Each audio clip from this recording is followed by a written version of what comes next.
বৃহস্পতিবার সংগ্রামী যৌথ মঞ্চের তরফ থেকে কালীঘাট চলো অভিযানের ডাক দেওয়া হলো। যে অভিযানে অংশ নিচ্ছেন রাজ্য সরকারি কর্মচারী, শিক্ষক ও শিক্ষাকর্মী, অবসরপ্রাপ্ত কর্মচারী, অনিয়মিত শ্রমিক কর্মচারীরা। সুপ্রিম কোর্টের রায় অনুযায়ী অবিলম্বে বকেয়া ডিএ প্রদান করতে হবে। যোগ্য অনিয়মিত কর্মচারীদের নিয়মিতকরণ। সরকারি প্রতিষ্ঠানে অবিলম্বে 6 লক্ষ শূন্য পদ স্বচ্ছ স্থায়ী নিয়োগ। মিছিল আটকানোর চেষ্টা ধর্মতলাতেই।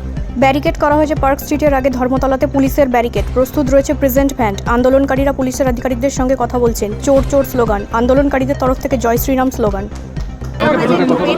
যারা আছেন ওনারা তো কথা বলছেন, আমরা সবাইকে দেখুন যখন আসে আমরা তাদের সাথে কথা বলে ফেসিলিটেট করার চেষ্টা করি, কিন্তু এটা তো ওদের সিদ্ধান্ত। তবে আমাদের সিদ্ধান্ত সেটা আমরা জানিয়ে দিলাম যে আমরা এই ব্যারিকেড কিন্তু খুলে দেব না, যাতে ওনাদের একটা বড় মিছিল আছে, প্রায় 1,500 জন আছে, ওদেরকে আমরা এখন অ্যালাউ করছি না। এবার ওনারা কি করতে চাইবেন আমাকে জানালে তারপর ডিসিশন নেব।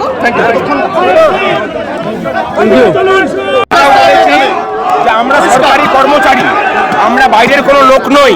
প্রতিদিন তাদের নির্দেশগুলোকে মানুষের কাছ পর্যন্ত পৌঁছে দেওয়ার কাজটা আমরা করি। সুতরাং আমাদের দাবি দাওয়া নিয়ে মুখ্যমন্ত্রীকে এবং চিফ সেক্রেটারিকে কথা বলতে এখানে আসতে হবে।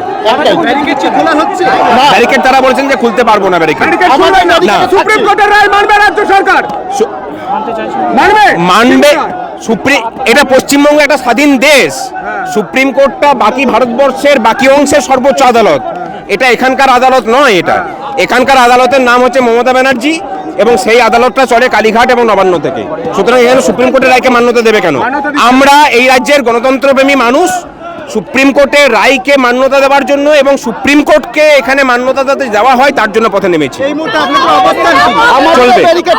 অবস্থান চলবে এখানে। আমাদের এখন আমরা এখানে অবস্থান করব, শান্তিপূর্ণ অবস্থান চলবে। মুখ্যমন্ত্রী অথবা চিফ সেক্রেটারি এসে দেখা করুন, তাহলে অবস্থান চলবে। চিফ সেক্রেটারি অথবা মুখ্যমন্ত্রী এসে পরে দেখা করুন। একদম কথা বলার মাধ্যমেই সমস্যার সমাধান হবে। তারা রিকোয়েস্ট করেছেন। আপনারা কি করবেন? না, ছাড়ার প্রশ্ন নেই। কি মনে করছেন সুপ্রিম কোর্টের রায় যে সরকার মানছে না, সেই সরকার আলোচনায় বসলে আপনাদের কথা শুনবে? দেখুন, শুনতে যদি না চাই, কয়েকদিন পরে ভোট ঘোষণা হবে। এইটুকু কথা আজকের এই সমাবেশ থেকে এবং এই কর্মচারী ঐক্যের পক্ষ থেকে বলে দিয়ে যায় যে এই কর্মচারীরা বাড়িতে বাড়িতে গিয়ে এই সরকারের সমস্ত অপদার্থতা, ললেস সিচুয়েশন এবং কাটমানির যে সিন্ডিকেট, সেইগুলোকে মানুষের সামনে দায়িত্ব নিয়ে মানুষের সামনে তুলে ধরবে। তারপরে যা কাজ মানুষ বুঝে নেবে। প্রশাসন যদি এটা না শুনতে চায়, তাহলে কর্মচারীরা জানে এর পরের পদক্ষেপ কি হতে পারে। প্রশাসনকে কর্মচারীরা কি করতে পারে? সরাসরি মমতা বন্দ্যোপাধ্যায়কে কার্যত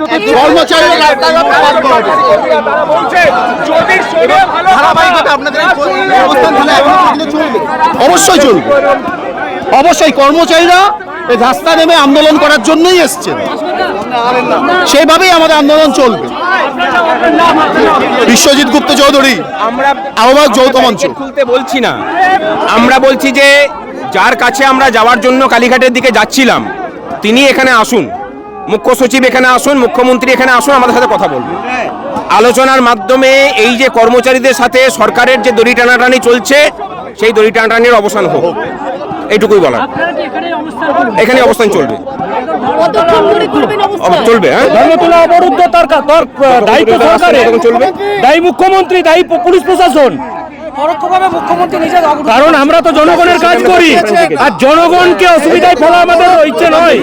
এখান থেকে এই জায়গা থেকে বিকাল 4টের সময় প্রেস কনফারেন্স হবে। আমরা প্রেস কনফারেন্স করে আমাদের নেক্সট কোর্স। ব্যুরো রিপোর্ট, রাষ্ট্রীয় প্রসার বাংলা।